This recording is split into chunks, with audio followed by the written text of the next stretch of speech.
ഈ ഒരു വീഡിയോയിലൂടെ നോക്കാൻ പോകുന്നത് നമ്മുടെ ഇന്ത്യൻ ആക്ടേഴ്സിൽ ഏറ്റവും മികച്ച ടോപ്പ് 20 വരുന്ന ആരൊക്കെയാണ് നമുക്ക് നോക്കാം. ഞാൻ ഈ ലിസ്റ്റ് ചെയ്തേക്കുന്നത് ഞാൻ എന്റേതായ രീതിയിലാണ്. നിങ്ങൾക്ക് മറ്റൊരു അഭിപ്രായമായിരിക്കും, അതെന്താണെന്ന് വെച്ചാൽ താഴെ കമന്റ് ചെയ്ത് വെച്ചേക്കുക. പിന്നെ ഇതിന്റെ അകത്ത് acting, dance, screen presence almost നല്ല രീതിയിൽ എന്റർടൈൻമെന്റ് ചെയ്യുന്ന ആൾക്കാരെയാണ് ഇതിനകത്ത് ലിസ്റ്റ് ചെയ്തേക്കുന്നത്. ഓക്കെ, അപ്പൊ നമുക്ക് വീഡിയോ സ്റ്റാർട്ട് ചെയ്യാം. നമ്മുടെ 20th പൊസിഷനിലുള്ളത് Ajay Devgan, the most consistent silent hit maker എന്നാണ് പുള്ളി അറിയപ്പെടുന്നത് പോലും. റൈഡ് 2 എന്ന് പറഞ്ഞ സിനിമയാണ് പുള്ളിയുടേതായിട്ട് അവസാനം വന്ന സിനിമ. 235 കോടിയോളം കളക്ട് ചെയ്തിട്ട് ഹിറ്റുമായിട്ടുണ്ടായിരുന്നു. പുള്ളിക്ക് വളരെ വലിയ സ്റ്റാർഡോ ഒന്നും ഇല്ലെങ്കിൽ പോലും പുള്ളി അത്യാവശ്യം നല്ലൊരു എന്റർടൈനർ ആയതുകൊണ്ടാണ് ഇതിനകത്ത് ഉൾപ്പെടുത്തിയത്. പക്ഷേ ഈ ലിസ്റ്റുകൾ മറ്റുള്ളവരെ വെച്ച് കമ്പയർ ചെയ്യുമ്പോൾ 22 പൊസിഷനെ പുള്ളിക്ക് കൊടുക്കാൻ പറ്റത്തുള്ളൂ. ഈ മുതലാണ് നമ്മുടെ കൈദിയും നമ്മുടെ ലാലേട്ടന്റെ ദൃശ്യമൊക്കെ കൊണ്ട് നോർത്തിൽ റീമേക്ക് ചെയ്തത്. 19 Mahesh Babu, the Prince of Tollywood എന്നാണ് പുള്ളി അറിയപ്പെടുന്നത്. ഇവിടെ തലപതി വിജയുടെ സ്റ്റാർഡോ എങ്ങനെയാണോ അതുപോലെയാണ് മഹേഷ് ബാബുവിന്റെ അവിടുത്തെ സ്റ്റാർഡോ. പുള്ളിയുടേതായിട്ട് അവസാനം ഇറങ്ങിയ സിനിമ ഏതാ നമുക്ക് കഴിഞ്ഞാൽ ഗുണ്ടൂർക്കാരൻ. സിനിമ വിലോ ആവറേജ് അല്ലെങ്കിൽ ഓൾമോസ്റ്റ് നെഗറ്റീവ് റിവ്യൂ ആയിരുന്നു സിനിമ നേടിക്കൊണ്ടിരുന്നത്. ഒരു പക്കാ തെലുങ്ക് പടം തന്നെയായിരുന്നു അത്. സിനിമയുടെ ബഡ്ജറ്റ് 200 കോടിയോളം രൂപയും സിനിമ കളക്ട് ചെയ്തത് 215 കോടിയോളം മാത്രമാണ്. മഹേഷ് ബാബുവിന് ടോളിവുഡിലും നോർത്തിലും മാത്രമേ പുള്ളിയുടെ സ്റ്റാർഡം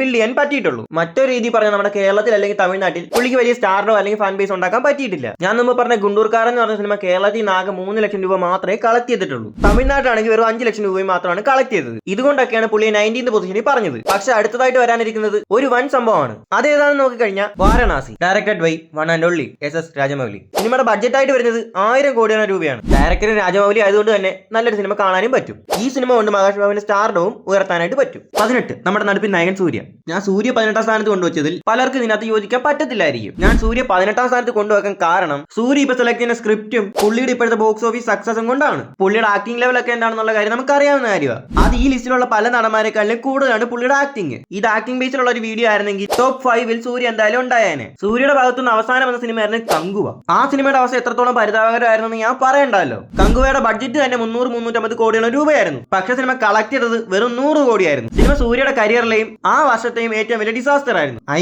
ദുരന്തം. വരുന്ന മെയ് 14ാം തീയതി സൂര്യയുടെ കറുപ്പ് റിലീസിനെത്തുന്നുണ്ട്. ഇതിലൂടെ പുള്ളിക്ക് ഒരു കമ്പാക്ക് കിട്ടിയ ഇതായിരിക്കും പുള്ളിക്ക് കിട്ടാൻ പോകുന്ന ഏറ്റവും വലിയ ഓപ്പർച്യൂണിറ്റി എന്ന് വേണമെങ്കിൽ പറയാം. കാരണം തലപതി വിജയ് വരെ ഇപ്പൊ ഫീൽഡിൽ നിന്ന് മാറി നിൽക്കാൻ പോവാണ്. ഒരു സമയത്ത് വിജയ്ക്കും അജിത്തിന് കോമ്പറ്റീഷൻ കൊടുത്തുകൊണ്ടിരിക്കുന്ന മുതലായിരുന്നു നമ്മുടെ സൂര്യ. അതുകൊണ്ടൊക്കെ തന്നെ ഇതിന് പുള്ളിക്ക് ഒരു കമ്പാക്ക് കിട്ടിയ പുള്ളിക്ക് ഇതിൽ നല്ലൊരു ഓപ്പർച്യൂണിറ്റി ഇനി കിട്ടാനില്ല.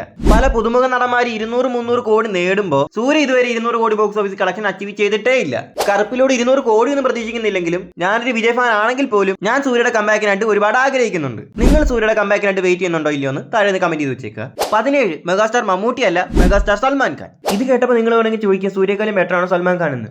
ഞാൻ ഓൾറെഡി പറഞ്ഞു കഴിഞ്ഞല്ലോ, ഈ കറന്റ് സിറ്റുവേഷനിലെ കാര്യങ്ങളാണ് ഞാൻ ഈ വീഡിയോ കൂടെ പറയുന്നത്. സൽമാൻ ഖാൻ സൗത്ത് ഇന്ത്യയിൽ വലിയ ഇമ്പാക്ട് ഉണ്ടാക്കിയിട്ടില്ലെങ്കിൽ പോലും പുള്ളി നോർത്തിലെ ഒരു പുലി തന്നെയാണെന്ന് വേണമെങ്കിൽ പറയാം. പക്ഷേ ഈ പുലിയെ നമുക്ക് ഇഷ്ടപ്പെടത്തില്ല. 16 റോക്കിംഗ് സ്റ്റാർ യാഷ്. പലർക്കും ഇത് കേട്ടപ്പോൾ യോജിക്കാൻ പറ്റത്തില്ലായിരിക്കാം. ഞാൻ പുള്ളി 16ാം സ്ഥാനത്ത് കൊണ്ട് വെച്ചത് യാഷിന്റേതായിട്ട് ഒരു സിനിമ ഇറങ്ങിയിട്ട് തന്നെ ഇപ്പൊ 4 വർഷത്തോളം ആയിട്ടുണ്ട്. അഥവാ ടോക്സിക് റിലീസ് ചെയ്തായിരുന്നെങ്കിൽ ടോപ്പ് 10ൽ എന്തായാലും യാഷ് ഉൾപ്പെട്ടേനെ. KGF പുള്ളിയുടെ ഓറയും സ്ക്രീൻ പ്രസൻസും ഒക്കെ അങ്ങേറ്റം വേറെ ലെവലായിരുന്നു. ഇനി യാഷിന്റേതായി വരായിരിക്കുന്ന 2 വൻ സിനിമകളാണുള്ളത്. ഒന്ന് ജൂണിലേക്ക് പോസ്റ്റ്പോൺ ചെയ്ത ടോക്സിക്കും പിന്നെ ഈ ദീപാവലിക്ക് റിലീസ് ചെയ്യാൻ പോകുന്ന രാമായണയും. ഇതിൽ ടോക്സിക്കിന്റെ ട്രെയിലർ വന്നപ്പോൾ തന്നെ KGF റോക്കി ബൈ നമുക്ക് എല്ലായിടത്തും കാണാൻ പറ്റും. ടോക്സിക്കിന്റെ ട്രെയിലർ കാണുമ്പോൾ മനസ്സിലാവും സിനിമയ്ക്ക് പോസിറ്റീവ് ആയിരിക്കും വരാൻ പോകുന്നതെന്ന്. പക്ഷേ ഇതിന് ഓപ്പോസിറ്റ് ആയിട്ട് നെഗറ്റീവ് റിവ്യൂ വരുന്നെങ്കിൽ യാഷിന്റെ കരിയറിനായിട്ട് ചെറിയ രീതിയിലെങ്കിലും ബാധിക്കും. KGF ആണ് യാഷ് ഒരു ബ്രാൻഡ് ഇപ്പോഴേ മാറി കഴിഞ്ഞിട്ടുണ്ട്. ആ ബ്രാൻഡിന് ഒരു കോട്ടോ നട്ടാതെ വേണം പുള്ളി ഇത് മാനേജ് ചെയ്ത് പോകാൻ. ടോക്സിക്ക് പുള്ളിക്ക് പണി കിട്ടിയ പുള്ളി രാവണനായിട്ട് രാമായണത്തിൽ വരുന്നതുകൊണ്ട് യാഷ് ആയിരിക്കും സിനിമയിൽ ഏറ്റവും കൂടുതൽ സ്കോർ ചെയ്യാൻ പോകുന്നത്. അതുകൊണ്ട് ടോക്സിക്ക് നെഗറ്റീവ് എങ്ങാനും വന്നാൽ ഇതിനകത്ത് മാനേജ് ആയി പൊക്കോളൂ, അല്ലെങ്കിൽ രാവണൻ അതിനെല്ലാം കാറ്റി പറത്തിക്കോളൂ. 15 മെഗാസ്റ്റാർ മമ്മൂട്ടി. സത്യം പറഞ്ഞ മമ്മൂക്ക് ഇത്രയും താഴെ വരേണ്ട ഒരാളെ അല്ല, അല്ലെങ്കിൽ ഈ ലിസ്റ്റിൽ ഇത്രയും താഴെ വരേണ്ട ആളെ അല്ല. പക്ഷെ ഇങ്ങനെ വരാൻ കാരണം നമ്മളെല്ലാവരും എപ്പോഴും പറയുന്ന ഒരു കാര്യമാണ്, നമ്മുടെ ഇൻഡസ്ട്രിയുടെ 2 പില്ലേഴ്സ് ആണ് ലാലേട്ടനും മമ്മൂക്കി. പക്ഷേ ഇപ്പൊ ലാലേട്ടനെ വെച്ച് കമ്പയർ ചെയ്യുമ്പോൾ ലാലേട്ടനെക്കാളും ഒരുപടി താഴെയാണെന്ന് വേണമെങ്കിൽ പറയാം. ഇപ്പോഴത്തെ സിറ്റുവേഷനിൽ സ്റ്റോറി വൈസ് ഒക്കെ ലാലേട്ടനെക്കാളും ഒരുപടി മേളിലാണെങ്കിൽ പോലും സിനിമ എന്ന് വെച്ചാൽ അവരെ സംബന്ധിച്ചിടത്തോളം ഒരു ബിസിനസ് ആണ്. അതുകൊണ്ട് തന്നെ ലാലേട്ടനെ വെച്ച് കമ്പയർ ചെയ്യുമ്പോൾ മമ്മൂട്ടിയുടെ സിനിമയ്ക്ക് അധികം കളക്ട് ചെയ്യാൻ പറ്റിയിട്ടേ ഇല്ല. അതായത് 100 കോടി ഇതുവരെ അച്ചീവ് ചെയ്യാൻ പറ്റിയിട്ടേ ഇല്ല. ഇത്രയും നല്ല ബ്രാൻഡ് ആയിട്ട് പോലും നല്ല റെസ്പോൺസ് കിട്ടിയിട്ട് പോലും പുള്ളിക്ക് ഇതുവരെ 100 കോടി ക്ലബിൽ കയറാൻ പറ്റിയിട്ടില്ല. ഇതൊരു ബിസിനസിന്റെ രീതിയിൽ നോക്കിയാൽ മാത്രമേ ഉള്ളൂ മമ്മൂട്ടി ഒരുപടി താഴെ. ഓവറോൾ നോക്കിയാൽ ലാലേട്ടനെ മമ്മൂക്ക് വെച്ച് കമ്പയർ ചെയ്യുമ്പോൾ എന്റെ ഫേവറേറ്റ് ആരെന്ന് ചോദിച്ചു കഴിഞ്ഞാൽ അത് മമ്മൂക്ക് തന്നെയാണ്. നിങ്ങളുടെ ഫേവറേറ്റ് ആരാണെന്ന് താഴെ കമന്റ് ചെയ്ത് വെച്ചേക്കുക. 14 നാനി. നമ്മളിൽ പലരും പുള്ളിയുടെ ഈച്ച എന്ന് പറഞ്ഞ സിനിമ കണ്ടിട്ടായിരിക്കും പുള്ളിയുടെ ഫാൻ ആയത്, അല്ലെങ്കിൽ പുള്ളിയെ ഇഷ്ടപ്പെട്ടത്. പുള്ളിയുടേതായിട്ട് അടുത്ത് വരാനിരിക്കുന്ന സിനിമയാണ് പാരഡൈസ്. സിനിമ വരുന്ന ഓഗസ്റ്റ് 21 റിലീസിന് എത്തുന്നതായിരിക്കും. സിനിമയ്ക്ക് ഇപ്പോൾ ഓൾറെഡി അത്യാവശ്യം ഹൈപ്പും ഉണ്ട്. സിനിമയുടേതായിട്ട് പുറത്തുവന്ന ഫസ്റ്റ് സിംഗിളായ ആയാ ഷെയർ എന്ന് പറയുന്ന സോങ് സോഷ്യൽ മീഡിയയിൽ ഉണ്ടാക്കിയ ഓളം ചെറുതൊന്നും ആയിരുന്നില്ല. പുള്ളി ഇപ്പോൾ ഒരു പാൻ ഇന്ത്യൻ ആക്ടർ ആയിരിക്കുകയാണ്. എന്തായാലും സിനിമ നല്ലൊരു വിജയമായി മാറട്ടെ. അതോടൊപ്പം തന്നെ പാരഡൈസ് ക്ലാഷ് റിലീസ് ആയിട്ടാണ് എത്തുന്നത്. അത് നമ്മുടെ DQന്റെ ഗെയിം ചേഞ്ചറിനോടൊപ്പം. അപ്പൊ വരുന്ന ഓഗസ്റ്റ് 3rd വീക്കിൽ ഒരു പാൻ ഇന്ത്യൻ ക്ലാഷ് നമുക്ക് കാണാൻ പറ്റും. 13 തല അജിത്ത്. അജിത്തിന്റെ ഇപ്പോഴത്തെ അവസ്ഥ ഓൾമോസ്റ്റ് സൂര്യ പോലെ തന്നെയാണെന്ന് വേണമെങ്കിൽ പറയാം. അജിത്തിന്റെ ഭാഗത്തുനിന്ന് നല്ലൊരു സിനിമ കിട്ടിയിട്ട് കുറച്ച് വർഷങ്ങളായെന്ന് വേണമെങ്കിൽ പറയാം. ആകെ കുറച്ചെങ്കിലും സാറ്റിസ്ഫൈ ആയത് ആ ഗുഡ് ബാഡുകളിൽ മാത്രമാണ്. അത് ഒരുപാടല്ലെങ്കിലും കുറച്ചെങ്കിലും.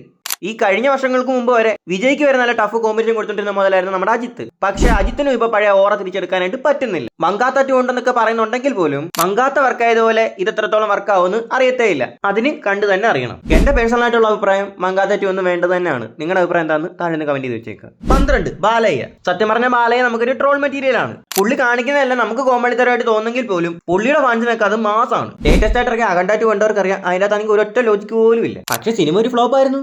എങ്കിലും പുള്ളിയുടെ ഫാൻസിനെ അത് സാറ്റിസ്ഫൈ ആക്കിയിട്ടുണ്ട്. 11 DQ. ഇപ്പോൾ യങ് ആക്ടേഴ്സിൽ ഏറ്റവും ടോപ്പ് 1 നിൽക്കുന്നത് അത് DQ തന്നെയാണ്. ദുൽഖർ ഇപ്പോൾ ഓൾറെഡി ഒരു പാൻ ഇന്ത്യൻ ആക്ടർ ആയിരിക്കുകയാണ്. ഇതൊന്നും പോരാത്തിന് നമ്മുടെ മലയാള ഇൻഡസ്ട്രിയുടെ ഏറ്റവും വലിയ യൂണിവേഴ്സ് ആയ ലോകയുടെ പ്രൊഡ്യൂസറും ദുൽഖർ തന്നെയാണ്. ദുൽഖർ ഇപ്പോൾ ലാലേട്ടനെ മമ്മൂക്ക പോലെ ഒരു ബ്രാൻഡായി മാറിയിരിക്കുകയാണ്. പുള്ളിയുടെ ആയിട്ട് അടുത്ത് വരാനിരിക്കുന്ന സിനിമ ഏതാണെന്ന് നോക്കിക്കഴിഞ്ഞാൽ ഗെയിം ചേഞ്ചർ. സിനിമയുടെ ആയിട്ട് ഫസ്റ്റ് ലുക്ക് വന്നപ്പോൾ തൊട്ട് സിനിമയ്ക്ക് അന്യായ ഹൈപ്പാണ് ഇപ്പൊ തന്നെ ഉള്ളത്. ഞാൻ നേരത്തെ പറഞ്ഞ പോലെ പാരഡൈസുമായിട്ട് ക്ലാഷ് വെച്ചിട്ടാണ് ഗെയിം ചേഞ്ചർ റിലീസിനെത്തിക്കുന്നത്. അപ്പൊ ഓക്കെ, ഇവരൊക്കെയാണ് എന്റെ ലിസ്റ്റിൽ അവസാനത്തെ 10 പേര്. ബാക്കിയുള്ള 10 പേര് വെച്ച് അല്ലെങ്കിൽ ടോപ്പ് 10 ആൾക്കാരെ വെച്ചിട്ട് ഇതിന്റെ ഒരു പാർട്ട് 2 ചെയ്യുന്നതായിരിക്കും. ആ ടോപ്പ് 10 ആരൊക്കെ വരുന്നത് നിങ്ങളുടേതായ രീതിയിൽ നിന്ന് കമന്റ് ചെയ്ത് വെച്ചേക്കുക. എനിക്ക് വേണമെങ്കിൽ ഇത് രണ്ടും കൂടെ ഒരു പാർട്ടായിട്ട് ഇറക്കാവുന്നതേ ഉള്ളൂ. പക്ഷെ ഞാൻ അങ്ങനെ ഇടാത്തത് എന്തുകൊണ്ടാന്ന് വെച്ചാൽ നമ്മുടെ ഈ ചാനലിൽ ഞാൻ ആഴ്ചയിൽ 2 വീഡിയോ എങ്കിലും ഇട്ടുകൊണ്ടിരുന്നായിരുന്നു, വലിയ ലോങ് വീഡിയോ. എക്സാം ആയതുകൊണ്ട് ഇതിനു വേണ്ടി എനിക്ക് ടൈം കണ്ടെത്താൻ പറ്റിയിട്ടില്ല. ഞാൻ ഈ വീഡിയോ ഉണ്ടാക്കി തുടങ്ങിയത് തന്നെ ഒരാഴ്ചക്ക് മുമ്പാണ്. വീഡിയോയുടെ പല ഭാഗത്ത് എന്റെ സൗണ്ടിന് തന്നെ പല വേരിയേഷൻസും ഉണ്ടായിരിക്കാം. ഇതുകൊണ്ടാണ് ഞാൻ 2 പാർട്ടായിട്ട് അപ്ലോഡ് ചെയ്യാന്ന് വെച്ചത്. ഇന്നിപ്പോൾ ഏപ്രിൽ 6 തീയതി 5:30 കഴിഞ്ഞിട്ടുണ്ട്.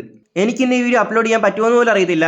കാരണം ഇനി ഇതിന്റെ എഡിറ്റിംഗ് നടക്കാനുണ്ട്, തംബ്നെയിൽ റെഡിയാക്കാനുണ്ട്. ഈ വീഡിയോയിൽ പല പോരായ്മകളും വന്ന് കാണുമായിരിക്കാം. കാരണം ഞാൻ വിചാരിച്ചതുപോലെ സ്ക്രിപ്റ്റ് എഴുതാനും പറ്റിയിട്ടില്ല. പിന്നെ വീഡിയോ റെക്കോർഡ് ചെയ്യുന്നത് തന്നെ പല പല ദിവസങ്ങളിൽ. അതുകൊണ്ട് സൗണ്ടിന്റെ വേരിയേഷൻസ് കൂടിയും കുറഞ്ഞും നിൽക്കുന്നുണ്ടായിരിക്കാം. അതുകൊണ്ട് നിങ്ങൾ എന്നോട് ക്ഷമിക്കുക. ഓക്കെ, ഉടനെ തന്നെ ഇതിന്റെ പാർട്ട് ഞാൻ ചെയ്യാൻ വേണ്ടി ശ്രമിക്കുന്നതായിരിക്കും. അപ്പോൾ ഇന്നത്തെ വീഡിയോ ഇത്രയുള്ളൂ. വീഡിയോ ഇഷ്ടപ്പെട്ടാൽ ലൈക്ക് ചെയ്യുക, ഷെയർ ചെയ്യുക, സബ്സ്ക്രൈബ് ചെയ്യുക. ചാനലിലുള്ള മറ്റു വീഡിയോസ് കാണാൻ വേണ്ടി ശ്രമിക്കുക. അപ്പോൾ ഓക്കെ ഫ്രണ്ട്സ്.